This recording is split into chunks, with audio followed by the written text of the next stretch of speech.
사도행전 2장 1절부터 4절까지 말씀입니다.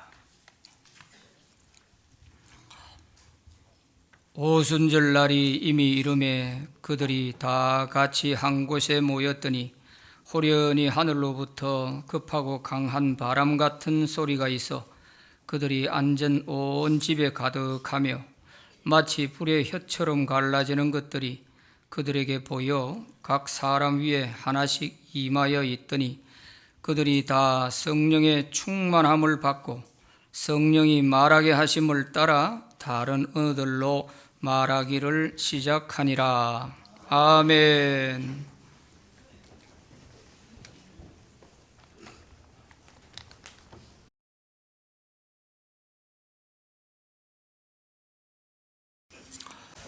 오늘은 성령이 오셨네, 그런 제목입니다. 오늘은 2025년 성령 강림 주일입니다. 오순절날 성령께서 강림하심으로 세상에 처음으로 교회가 탄생하게 됐습니다. 그래서 교회는 성령의 강림하심과 교회의 탄생을 기념하는 성령 강림 주일을 중요한 절기로 지키고 있습니다. 성령께서 강림하신 오순절은 유월절로부터 50일째가 되는 날입니다. 그래서 오순이란 말은 다스오자 열순자에서 50이라는 뜻입니다. 이스라엘 백성들이 광야 시대에서는 이 오순절이 모세가 시내산에서 하나님께 율법을 받은 것을 기념하는 날로 지켜왔습니다. 그 후에 이스라엘 백성들이 가나안에 들어가서 농사를 지어서 첫 곡식을 수확해서 하나님께 감사하는 이런 농경 축제일과 겹쳐져서 이 오순절을 칠칠절이다, 나팔절이다, 맥추절이다 이런 말로 불려지기도 했습니다. 그런데 오순절 날에 성령께서 강림하신 것은 결코 우연이 아닙니다. 예수님의 구속 사역과 관련이 있습니다. 예수님은 유월절 어린 양으로 우리를 대신하여 십자가에서 돌아가셨습니다. 그리고 사흘 만에 부활하셨고 40일 후에 성천하셨습니다. 예수님이 하늘로 올라가신 후에 열흘 만에 성령께서 강림하신 것입니다. 그러므로 성령께서 강림하신 날은 예수께서 부활하신 날로부터 50일째가 되는 날입니다.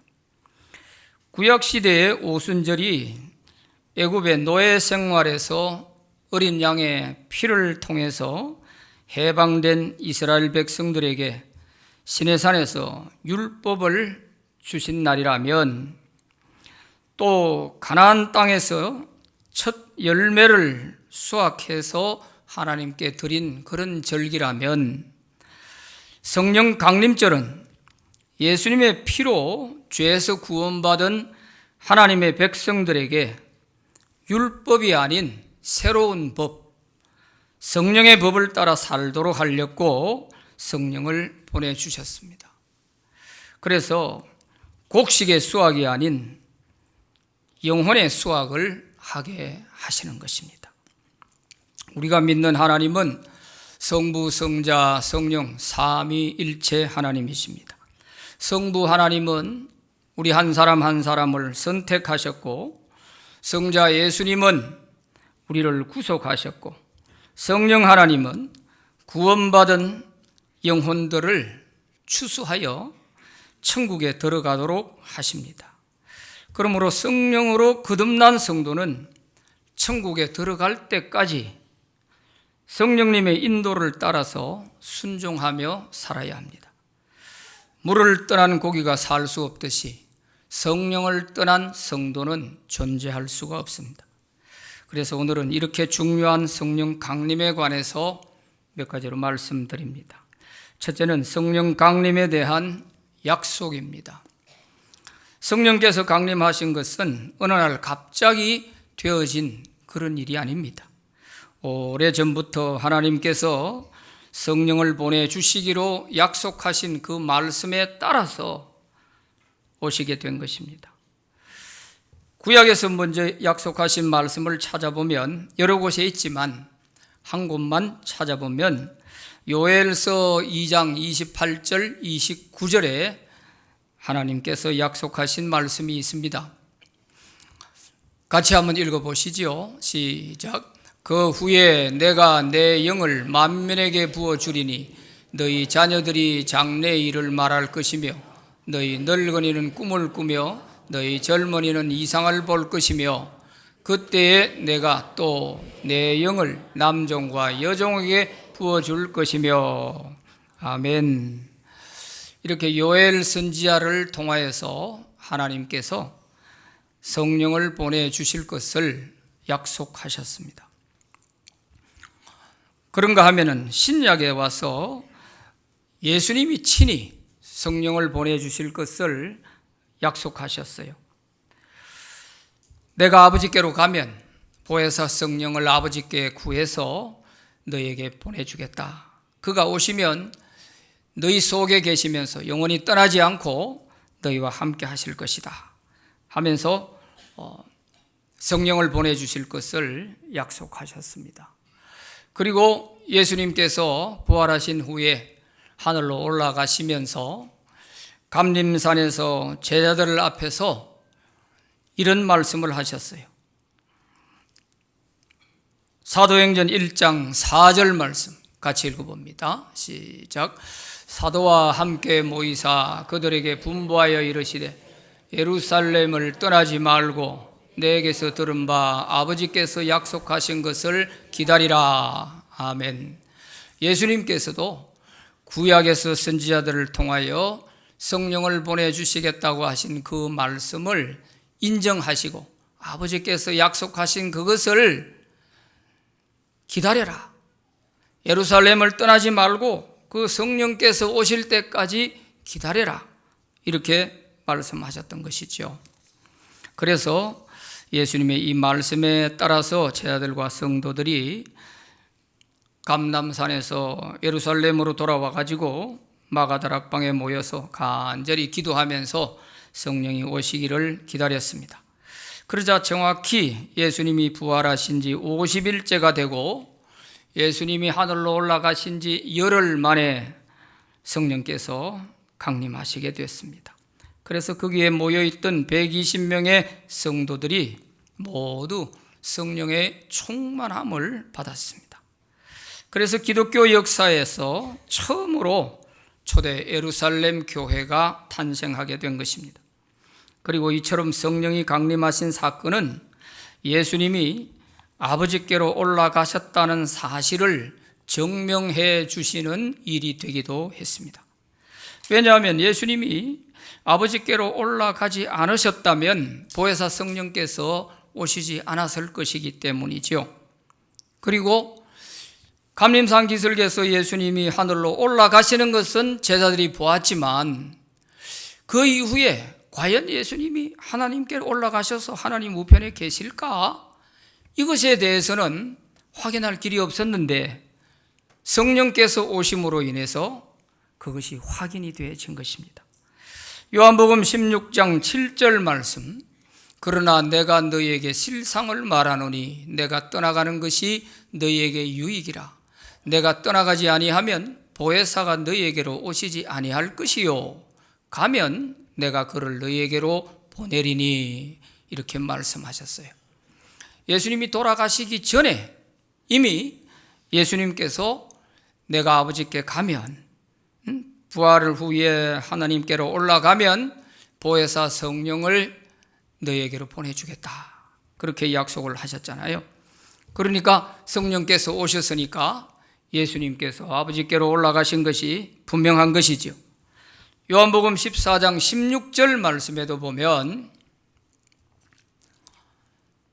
내가 아버지께 구하겠으니 그가 또 다른 보혜사를 너희에게 주사 영원토록 너희와 함께 있게 하리니 그랬어요. 예수님이 아버지께 가면 아버지께 성령을 보내달라고 구하겠다고 그랬어요. 그래서 그 보혜사 성령이 오시면 너희들을 떠나지 않고 영원토록 함께 계실 것이다. 그런 말씀을 하신 것입니다. 그래서 성령께서 오심으로 인해서 예수님이 하나님 우편에 계신 것을 확실히 믿을 수 있게 됐고, 또 성령은 그리스도의 영이기도 하기 때문에 예수님께서 이루어 놓으신 모든 구속의 사역을 완성해 가시는 것입니다. 두 번째, 성령이 강림하실 때의 현상입니다. 예수께서 예루살렘을 떠나지 말고 아버지께서 약속하신 것을 기다리고 있으라고 말씀하신 이 예수님의 말씀을 믿고 오실 성령을 기다리며 오로지 기도에 힘썼던 성도들에게 마침내 오순절날 성령께서 강림하신 것입니다. 갑자기 강한 바람 소리 같은 소리가 온 집안에 가득했습니다. 또 혀같이 갈라지는 불길이 각 사람 위에 임했습니다. 그러자 그곳에 있던 모든 성도들이 성령의 충만함을 받고 외국어로 말을 하기 시작했습니다. 오늘 읽은 사도행전 2장 1절부터 4절에 있는 말씀, 오순절날이 이미 이르매 그들이 다 같이 한 곳에 모였더니 호련히 하늘로부터 급하고 강한 바람 같은 소리가 있어 그들이 앉은 온 집에 가득하며 마치 불의 혀처럼 갈라지는 것들이 그들에게 보여 각 사람 위에 하나씩 임하여 있더니 그들이 다 성령의 충만함을 받고 성령이 말하게 하심을 따라 다른 언어들로 말하기를 시작하니라. 이렇게 기록되어 있습니다. 성령이 강림하실 때 초자연적인 현상이 일어났습니다. 순식간에 갑자기 일어난 일이라 인간의 말로 이것을 표현하는 데에는 한계가 있었을 것입니다. 첫째는 바람 소리 같은 소리가 온 집안에 가득했다고 했습니다. 소리니까 분명히 거기에 모여있는 사람들은 귀로 그 소리를 들었던 것입니다. 두 번째는 혀같이 갈라지는 불길이 사람마다 머리 위에 다 임했다고 했습니다. 세 번째는 한 번도 배운 적이 없는 외국어를 하기 시작했습니다. 여기에서 다른 언어들로 이렇게 되어 있는데 이 다른 언어는 외국어를 말합니다. 그래서 성경에서 이 사건은 단 한 번 있는 사건이에요. 나머지 사도행전 그 뒤에 나오는 모든 이런 방언, 이런 말은 우리가 알아듣기 어려운 새 방언입니다. 마가복음 16장에서 말한 대로 새 방언을 말할 것이다 했는데 그것은 알아듣기 어려운 그런 언어로 말하는 것이죠. 그런데 여기에 나오는 이 다른 언어들은 외국어를 말하는 것입니다. 그래서 거기에 모인 사람들이 모두 다 성령 충만함을 받았고 이 성령의 충만함은 어떤 상태냐 하면 성령에 완전히 사로잡힌 상태를 말하는 것입니다. 성령 충만이라는 것이 어떤 상태일까? 우리가 막연하게 이렇게 잘 생각이 되지 않는데 어렵게 생각할 것은 없고 쉽게 생각해서 성령에 완전히 내가 사로잡혀서 내 의지와 내 생각과 행동 모든 것이 내 마음대로 하나도 할 수 없는 상태, 성령에 사로잡혀 있는 상태, 이 상태를 가리켜서 성령 충만한 상태라 이렇게 보시면 되는 겁니다. 오늘 거기 보면 성령 충만한 이분들이 성령이 말하게 하심을 따라서 말하기 시작했다. 다른 언어들로 말하기 시작했다 했지 않습니까? 그러니까 자기들이 하고 싶다고 되는 게 아니고 성령께서 말하게 하시니까 안 할 수가 없는 거예요. 아무리 입을 다물고 안 하려고 해도 그게 안 되는 거예요. 그런데 더더군다나 한 번도 배워보지 못한 외국어를 입에서 그냥 하게 하시는 거예요. 이 성령께서 하시는 거죠. 이렇게 우리 인간의 의지와 생각과 행동, 이 모든 것을 내 마음대로 하나도 할 수 없고 성령께서 완전히 사로잡아 있는 이 상태가 성령 충만한 상태다, 이렇게 보시면 돼요. 자, 이렇게 성령의 충만함을 받았던 이들이 외국어를 막 했는데, 오늘 본문 그 이후에 부분을 읽어보시면 자그마치 15개국어를 하게 된 것입니다. 15개국에서 오순절을 지키기 위해서 모여온 디아스포라들, 흩어져 살고 있던 유대인들 2세, 3세 이런 사람들이 예루살렘에 다 모여왔단 말이죠. 이들이 성령 충만함을 받았던 이 기독교인들을 보고 저 사람들 왜 대낮부터 술에 취해가 저렇게 해롱해롱하냐, 이렇게 본 거죠. 그럴 때 베드로가 우리는 술에 취한 게 아니라 요엘 선지자를 통하여서 하나님이 보내주시겠다고 하신 그 성령을 충만하게 받았다, 이렇게 말했지 않습니까? 이렇게 성령의 충만함을 받았던 제자들과 크게 모인 120명의 성도들, 이들은 그러면 단지 이런 초월적인 이런 현상을 경험하는 것으로 끝났느냐? 아닙니다. 그것으로 끝났다면 무슨 의미가 있겠어요? 그게 아니고 이 초월적인 현상을 경험하고 성령의 충만함을 받았던 이들이 내적으로는 그들의 인격이 변화가 되었고 외적으로는 담대하게 되어진 것입니다. 성령의 은사가 나타나기 시작하고 비겁하던 자들이 담대해져서 예수님을 증거하는 그런 증인들이 되었던 것입니다. 베드로 같은 사람은 예수님을 3번이나 모른다고 하고 저주까지 하면서 도망쳤던 사람 아니에요. 그럼에도 불구하고 그가 성령의 충만함을 받은 이후에는 담대해져 가지고 죽인다고 하는데도 그들 앞에서 담대하게 예수님을 증거한 걸 볼 수가 있지 않습니까? 사람의 말을 듣는 게 옳으냐, 하나님의 말씀을 따르는 게 옳으냐, 너희가 판단해봐라. 이거 정말 죽으려고 하는 짓이죠. 그런데 성령에 충만하니까 그렇게 되고, 또 그들을 아주 압제를 할 수 있는 그런 영적인 권위가 나타났던 것이죠. 이게 바로 성령의 권능인 것입니다. 자, 세 번째는 성령이 오셔서 하시는 일입니다.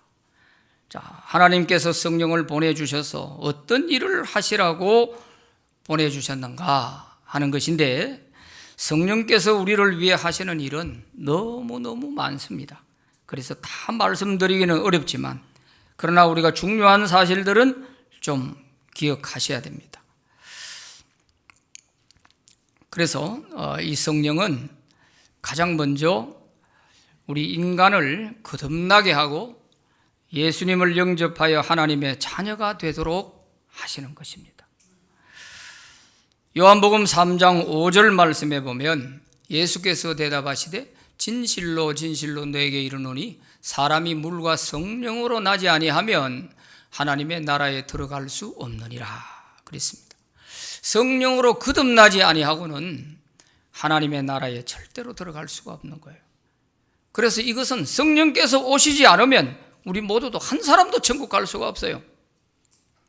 성령께서 오셔서 우리로 하여금 예수를 구주로 믿어서 거듭나게 해 주셔야 우리가 천국에 들어갈 수가 있는 거예요. 이렇게 중요한 것입니다. 그냥 교회 왔다 갔다 하면서 예수 몇 년 믿었다, 이런 종교 생활을 가지고는 천국에 들어가지 못하는 거예요. 그렇게만 우리가 세월 보내다가는 큰일 나는 것입니다. 반드시 성령의 충만함을 통해서 성령으로 거듭나서 우리가 하나님 나라에 다 들어갈 수 있어야 할 것입니다. 그리고 성령님은 하나님 자녀들을 보호자가 되시고 또 우리를 떠나지 않으시고 하늘나라 갈 때까지 우리를 인도해 주십니다. 이것이 보혜사 성령님이십니다. 요한복음 14장 16절에 내가 아버지께 구하겠으니 그가 또 다른 보혜사를 너희에게 주사 영원토록 너희와 함께 있게 하시리라 그랬어요. 영원히 떠나지 않으시고 영원히 우리와 함께 하시면서 우리의 보혜사가 되는 것입니다. 이 보혜사 한자인데요, 보호할 보자, 은혜의 해자, 스승사자입니다. 우리를 보호해 주시고 우리에게 은혜를 주시고 우리를 가르치셔서 스승처럼 우리를 인도해 주시는 이분이 바로 성령 하나님이신 것입니다. 그래서 이 보혜사라는 말을 그리스 말에서는 파라클레토스라고 하는 단어인데, 돕는 자, 변호자, 보호자 이런 뜻을 가지고 있습니다. 영원히 우리를 떠나지 않으시며 우리를 도와주시고 보호해 주시는 성령이 계시는 것입니다. 그러므로 성령을 떠나서는 우리가 신앙생활이 안 되는 것입니다.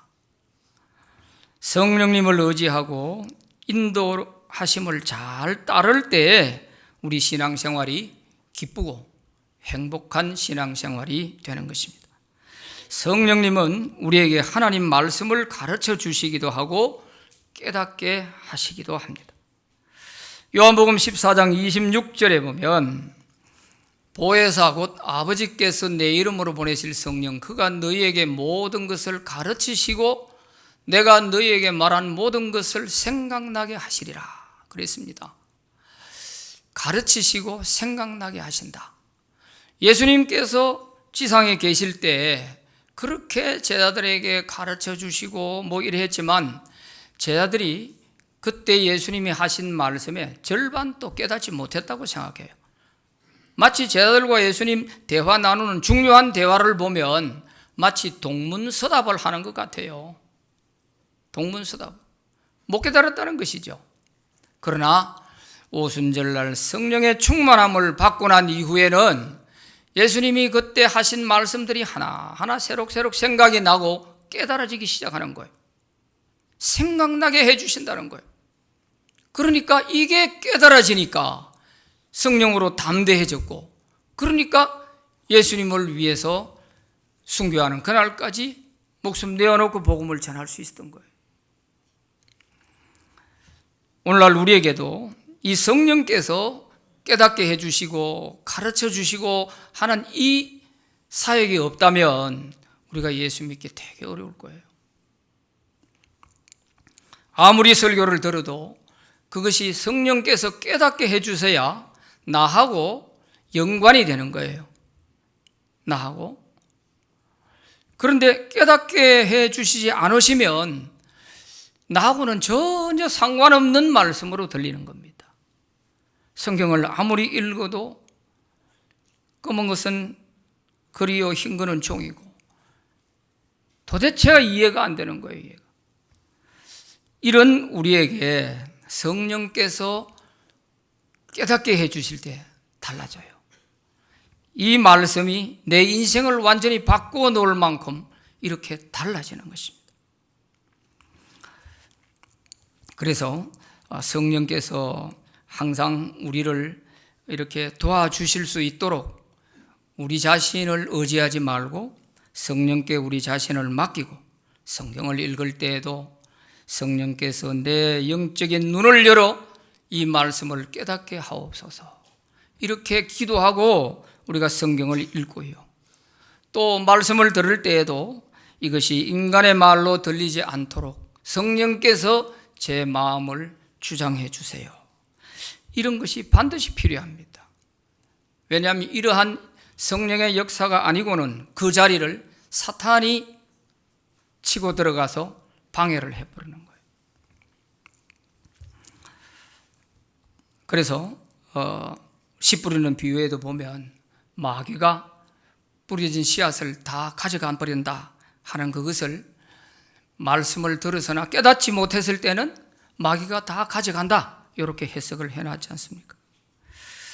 이처럼 중요한 성령께서 하시는 일 가운데 우리로 하여금 하나님 말씀을 가르쳐 주시고 깨닫게 하시고 생각나게 하시고 하는 이 일이 얼마나 중요한지 모릅니다. 성경 공부 아무리 해도 성령께서 깨닫게 해주지 않으시면 그게 이해가 안 돼요. 나하고 상관없는 그런 얘기로만 들리는 것입니다. 또 성령께서는 우리가 기도할 때 우리의 기도를 도와주십니다. 로마서 8장 26절에 보면 이와 같이 성령도 우리의 연약함을 도우시나니 우리는 마땅히 기도할 바를 알지 못하나 오직 성령이 말할 수 없는 탄식으로 우리를 위하여 친히 간구하시느니라. 이렇게 분명히 말씀하셨습니다. 우리는 마땅히 어떤 기도를 해야 될지 다 몰라요. 그냥 생각나는 대로 이성적으로 이런 기도를 할 수는 있지만 사실 이 기도는 어떻게 보면 인위적인 기도가 될 수가 있죠. 그러나 성령께서 도와주시는 기도는 100% 응답받을 수 있는 기도가 돼요. 그래서 성령께서 우리를 기도하게끔 만드실 때에는 절대로 양보하면 안 돼요. 그 순간을 놓치면 안 돼요. 그때는 열리를 제껴놓고라도 무조건 기도해놓고 봐야 돼요. 기도해놓고. 그러지 못하면 굉장히 손해를 봅니다. 그 당시에 기도하라고 깨닫게 해주셨는데 그만 왜 이렇지 하고 그냥 지나가 버리면 엄청난 손해를 볼 수가 있습니다. 그래서 생각날 때에는 기도하도록 생각날 때는 반드시 그 순간을 놓치지 말고 기도해야 하는 것입니다. 그래서 우리가 말씀을 듣다 보면 죄가 생각나고 또 회개가 되고 또 이런 일들이 있잖아요. 기도하고 싶어지는 마음, 요거는 내가 반드시 기도해야 되겠다. 이런 마음이 들 때 그것을 놓쳐버리면 안 돼요. 그래서 예배를 마치고 나도 오늘 들은 말씀에서 내가 기도해야 될 것이 강하게 일어난다. 그럴 때는 성령께서 그 사람을 터치해 주신 것이기 때문에 그 기회를 놓치지 말고 다른 사람 나가든지 말든지 앉아서 그 자리에서 기도하고 가시는 게 좋아요. 이거는 집에 가 보따리 사들고 가 하면 안 돼요. 요거 집에 가서 꼭 해야 되겠다 했는데 집에 가 해보세요. 기도가 안 돼요. 그래서 성령께서 기도할 수 있도록 도와주실 그 순간을 놓치면 안 돼요. 놓치면. 저는 뼈아픈 경험을 했기 때문에 더더욱 제가 이 부분을 많이 강조를 하는 것입니다. 제가 전도사 때 청년들 데리고 저 밀양의 팔복산에 수련회를 가 있을 때 마지막 날 이제 저녁이었어요. 저녁 집회를 놔두고 제가 기도하는 순간에 제 기도하는 순간에 앞에 환상 중에 영정사진이 하나 딱 보이는 거예요. 그래서 왜 이거 지금 집회하러 들어가야 되는데 왜 이게 내 눈에 보이나? 기도를 해야 되는데 기도를 못했어요. 너무 피곤하니까 이래 하다가 그만 졸아버렸어요. 그러자 청년들이 와서 이제 식사하고 저녁 집회한다고 그래서 기도를 못 해버렸어요. 그런데 그 다음날 오니까 집에 오니까 엄청난 사고가 벌어져 있던 거죠. 그래서 얼마나 후회가 되는지 몰라요. 하나님께서 그때 기도하도록 저한테 그걸 보여주셨는데 제가 그만 그걸 밀어내가지고 그냥 지나가 버렸던 거예요. 여러분, 꼭 성령께서 우리 마음을 만져주실 때에 그 기회를 놓치지 마시기를 바랍니다. 더더군다나 기도하고 싶은 마음을 주실 때에는 누구를 위한 것이든지 내 가정을 위한 것이든 나를 위한 것이든 다른 사람을 위한 것이든 뭐 자녀를 위한 것이든 누구를 위한 것이든지 간에 이걸 기도해야겠다는 그런 마음이 성령께서 갑자기 주실 때에는 무조건 그 자리에서 기도해야 되는 거예요. 길을 가다가도 멈추고 기도해야 되는 거예요. 그러지 못할 때에는 엄청난 손해를 볼 수가 있습니다. 또한 성령께서는 우리 죄를 회개하도록 하십니다. 요한복음 16장 8절에 보면 그가 와서 죄에 대하여 의에 대하여 심판에 대하여 세상을 책망하시리라 그랬습니다. 그가 와서 그는 성령을 말합니다. 보혜사 성령께서 오시면 너희에게 죄에 대하여 의에 대하여 심판에 대하여 책망할 것이다 그랬어요. 여기서 책망한다 하는 이 말은 그리스 말의 엘렌코 하는 단어입니다. 이 엘렌코라는 말은 죄를 완벽하게 폭로를 해가지고 내가 변명할 수 없도록 이렇게 밝혀 드러내는 것을 말하는 것입니다. 그게 엘렌코예요. 성령께서 우리로 하여금 죄가 생각나게 하고 회개시킬 때에는 그 죄가 핑계할 수가 없어요. 네가 언제 어디서 네가 요런 마음으로 요 짓을 했지 않냐, 요렇게 딱딱 할 때는요 뭐 변명할 여지가 없어요. 그냥 떼굴떼굴 뒹굴면서 회개를 할 수밖에 없는 거예요. 가슴을 치죠. 이게 회개를, 성령께서 도와주시는 회개는 이런 회개가 되는 거예요. 그러나 우리가 이성적으로 생각해서 윤리적으로 도덕적으로 이런 회개는 해보면 자꾸 합리화시켜요, 내 자신을. 회개가 아니라 그죠, 뭐 이 정도 안 하는 사람 누가 있냐, 그게 뭐 내만 잘못했냐, 이런 식으로 자꾸만 핑계를 대고 합리화시키고, 이런 회개해가지고 무슨 회개 용서를 받겠어요. 성령께서 회개시켜 주실 때는 그렇지 않습니다. 핑계할 수가 없어요. 그리고 아무리 오래된 죄도 나는 이성적으로는 아무리 기억을 해도 기억이 안 되는데 그런 것까지 다 생각나게 하시는 거예요. 다 들추어내시는 거예요. 그래서 회개하지 않으면 안 될 수밖에 없도록 이렇게 도와주시는 분이 성령 하나님이십니다. 이런 성령께서 도와주시는 회개의 기도는 100% 용서받을 수 있습니다. 깨끗하게 용서받을 수 있습니다. 그래서 성령의 역사 가운데 특히 이 방언의 은사가 있는데, 이 방언의 은사는 개인에게 주는 은사거든요. 그래서 이 방언의 은사가 참 중요하다고 생각해요. 왜냐하면 우리의 무의식 세계 속에 들어있는 이러한 죄들은 우리가 기억을 못하기 때문에 회개를 못해요.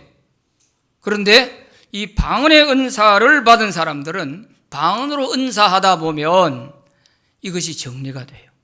내 무의식 세계 속에 들어있는 이성적인 기억으로는 도저히 할 수 없는 이런 부분들을 깨끗하게 다 청소해 줄 수 있는 이런 역할을 성령께서 해 주시는 거예요. 그러니까 성령께서 주시는 선물, 그 은사는 하나도 귀하지 않은 것이 없습니다. 어떤 사람들은 방언의 은사를 우습게 여기고 뭐 꼭 그렇게 기도해야만 되나, 다른 사람에게 방해가 되고 뭐 이런 소리 저런 소리 하는데 다 부질없는 소리예요. 일단 방언의 은사를 받아봐요. 받아보고 나서 그런 소리 하라고. 그렇지 않습니다. 성령께서 주시는 은사인데, 하나님이 주신 선물인데 귀하지 않은 것이 어디 있어요. 그래서 우리가 성령께서 이렇게 회개하도록 도와주실 때, 이럴 때는 반드시 그 자리를 떠나지 말고 회개를 해야 되는 것입니다. 그러면 다 깨끗이 정리가 되는 거죠. 그래서 성령을 가리켜 성경에는 회개의 영이라, 정결케 하는 영이라 이렇게 말씀하고 있지 않습니까? 성령의 도움을 받아서 회개하는 사람은 성령의 충만함과 아울러서 성령의 선물도 받게 됩니다. 사도행전 2장 38절에 보면 베드로가 이르되 너희가 회개하여 각각 예수 그리스도의 이름으로 세례를 받고 죄 사함을 받으라. 그리하면 성령의 선물을 받으리니. 예수 이름으로 우리가 물 세례는 교회 1년만 다니면 다 물 세례는 받을 수 있습니다. 그런데 죄 사함을 받을 수 있는 이런 회개가 되지 않으니까 성령의 선물을 못 받는 거예요. 성령의 선물을. 그래서 우리가 철저하게 성령의 도움을 받아서 회개를 해야 성령의 선물을 받을 수가 있는 거예요. 성령의 선물에는 다양한 것들이 있습니다. 이것을 성령의 은사라고 말을 하고 있는 것입니다. 성령의 은사에는 외적 은사와 내적 은사가 있습니다. 외적 은사는 주로 표적과 기사를 통해서 나타납니다. 병을 고치는 것이나 방언이나 예언이나 영들 분별함 같은 이런 초월적인 능력을 통해서 성령께서 외적 은사를 주시는 거예요. 그런데 내적 은사는 우리 안에 계신 성령께서 우리의 인격을 변화시켜서 우리 삶 속에 아름다운 성령의 열매를 맺게 하시는 것입니다. 갈라디아서 5장 22절 23절에 보면 오직 성령의 열매는 사랑과 희락과 화평과 오래 참음과 자비와 양성과 충성과 온유와 절제니 이 같은 것을 금지할 법이 없느니라 그랬습니다. 이것은 우리의 노력이나 윤리적으로 도덕적으로 수양해가지고 맺는 열매가 아니라 성령께서 우리 인격을 변화시켜서 맺는 열매이기 때문에 성령의 열매라고 하는 거예요. 소유격이 성령의 것이에요. 이게 바로 성령께서 우리 안에서 내적 사역을 통하여서 열매가 나오는 것이죠. 그래서 성령 충만함을 받았던 초대 예루살렘 교회 오순절날 성령 받은 사람들이 이런 초월적인 이런 현상만 경험한 것이 아니고 그들 안에 내적 은사를 통해서 인격이 변화되고 나약함이 강함으로 이렇게 바뀌어지게 되고 또 외적 은사로서 병든 자를 치료하고 또 죽은 자를 살리고 하는 놀라운 일들이 많이 일어났지 않습니까? 이러한 성령의 역사들이 있었기 때문에 가능했던 것이죠. 그리고 성령님이 오신 가장 중요한 목적은 복음을 전파해서 교회를 세우게 하시는 겁니다. 성령은 개인의 구원과 회개와 믿음의 성장과 인격 변화를 통한 이런 열매 맺는 사역도 하시지만 복음을 전파해서 교회를 세우게 하는 이 사역을 더 중요시 하시는 겁니다. 그래서 성령의 충만함을 받은 사람들이 담대하게 복음을 전하게 된 것입니다. 인간의 생각으로는 도저히 이 복음을 전할 수 없는 상황이었어요. 사도들이 복음을 전할 그 당시에 복음 전하면 끌고 가서 잡아 죽인다고 하잖아요. 그런데 어떻게 그 사람들 앞에서 복음을 전할 수 있겠어요? 그런데도 담대하게 복음을 전했단 말이에요. 이게 바로 성령의 능력이죠. 그리고 우리가 오늘날 또 이 성령의 충만함을 받게 되면 우리 마음에 복음을 전하고 싶은 마음이 일어나는 것입니다. 그래서 믿지 않는 사람들을 볼 때 그 영혼이 불쌍해서 견딜 수가 없는 거예요. 전도하지 않고는 있을 수가 없는 거예요. 그 영혼이 그렇게 불쌍한 거예요. 이게 성령께서 우리 마음에 역사하시면 이렇게 돼요. 그 사람이 성령 충만한 사람이에요. 그 사람이. 그런 사람들 굉장히 무서운 사람입니다. 겉으로 드러나서 무서운 게 아니고요. 그런 나도 모르는 사람들이 뒤에서 눈물로 기도하고 왠지 그 사람을 위해서 전도하지 않으면 안 될 것 같은 이런 마음이 일어나는 거거든요. 그래서 오늘 우리가 예수 믿고 여기 앉아 있는 것은요, 다 우리 배후에서 나를 알지도 못하던 그 한 사람 한 사람들이 나를 위해 기도해 주신 분이 있었기 때문이에요. 그 사람이 가족이든 부모든 형제든 누구든 간에 이웃 사람이라 할지라도 나를 위해서 그렇게 눈물로 기도해 준 사람이 있기 때문에 오늘 우리가 여기 있는 것입니다. 이거 경험해 보지 않은 사람은 성령의 충만함이 뭔지를 이해하기가 어려울 거예요. 제가 오늘날까지 목회한 이유가 다른 데 있다 한 것이 아니라 했지 않습니까? 목회 성공하려고 내가 목사 된 게 아니에요. 우리 가족들만 예수 믿고 구원받게 해주시면 내가 하나님 위해서 뭐든지 다 하겠습니다 했단 말이에요. 그런데 놀랍게도 한 달 만에 식구들이 예수 믿기 시작했거든요. 왠지 식구들만 생각하면 눈물이 나서 견디지를 못하겠어요. 밤새도록 강대상 밑에 손을 들고 하나님께 외치면서 기도했어요. 그 추운 1월, 2월 그때 말이에요. 바닥에 눈물이 떨어져서 흥흥할 정도가 되도록 이렇게 기도했던 그 기도가 하나님께서 놀랍게 응답해 주시는 거예요. 그게 성령의 충만함이에요. 성령의 충만.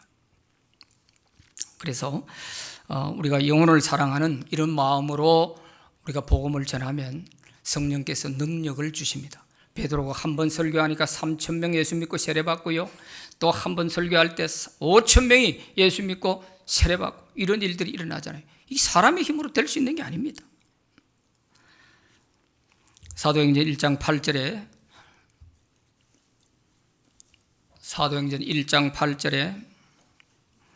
성령이 너희에게 임하시면 너희가 권능을 받고 예루살렘과 온 유대와 사마리아와 땅끝까지 이르러 내 증인이 될 것이라 그랬습니다. 그러므로 성령 충만 받아서 우리가 다 하나님의 권능을 얻고 그래서 담대하게 복음 전할 수 있게 되기를 바랍니다. 복음 전하는 자에게 하나님은 가장 확실한 약속을 해주셨습니다. 마가복음 10장 29절부터 31절까지 다 같이 읽어봅니다. 시작. 예수께서 이르시되 내가 진실로 너희에게 이르노니 나와 복음을 위하여 집이나 형제나 자매나 어머니나 아버지나 자식이나 전토를 벌인 자는 현세에서 집과 형제와 자매와 어머니와 자식과 전토를 100배나 받되 박해를 겸하여 받고 내세 영생을 받지 못할 자가 없느니라. 그러나 먼저 된 자로서 나중되고 나중된 자로서 먼저 될 자가 많으니라. 아멘. 나와 복음을 위하여 무엇 하나라도 희생하고 헌신한 거 있으면 현세에 100배를 갚아주고 세상 떠날 때 영생 얻지 못할 자가 없느니라. 예수님이 친히 하신 말씀이에요. 이보다 더 확실한 게 없어요. 이보다 더 확실한 게. 만약에 우리가 천국 문 앞에서 안 받아주신다 할 때 우리가 증거로 내놓을 수 있는 게 뭐겠어요? 우리가 전도한 사람입니다. 하나님, 나와 복음을 위하여, 주님과 복음을 위하여 산 사람은 영생 얻지 못할 자가 없다고 했는데 제가 전도한 이 열매들이 있지 않습니까? 이럴 때 아마 하나님도 할 말이 없으실 거예요. 예수님이 확실히 말씀하셨으니까. 그럴 정도로 확실한 보장을 주신 거예요. 그래서 우리가 성령 충만받아 우리 인격이 아름답게 변화를 받고 또 성령의 좋은 열매를 맺으면서 이 인격을 통해서 복음을 더 멋지게 잘 전할 수 있습니다. 그럴 때 우리가 많은 영혼들 구원해서 주님께 영광을 돌리고 우리에게 큰 은혜와 복이 되기를 바랍니다. 기도합시다. 하나님 아버지 감사합니다. 성령 강림 주일을 맞이해서 오순절 마가다락방에 부어주셨던 성령의 충만함을 오늘 우리에게도 계속 부어주시옵소서. 한때 성령 충만함을 받아서나 또 성령을 소멸하고 우리는 죄악 가운데 떨어질 때가 많았습니다. 그러나 성령 충만함을 늘 강구하고 사모하고 늘 성령 충만한 상태를 유지하면서 복음 전하고 또한 많은 자들에게 사랑을 베풀며 하나님의 나라를 확장해 나가는데 우리가 귀하게 사용되게 하여 주시옵소서.